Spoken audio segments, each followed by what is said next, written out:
Onun tek nerede akşam tek nerede?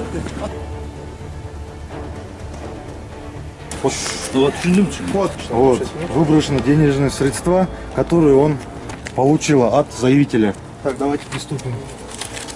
Сейчас. Скажите, пожалуйста, в целях чего вы получили данные денежные средства?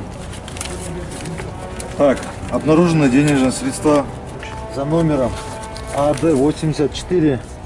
Так, 16 снизу. В отношении занятого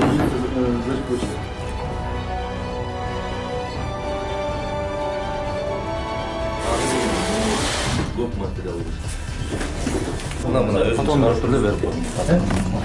это уголовное дело, да?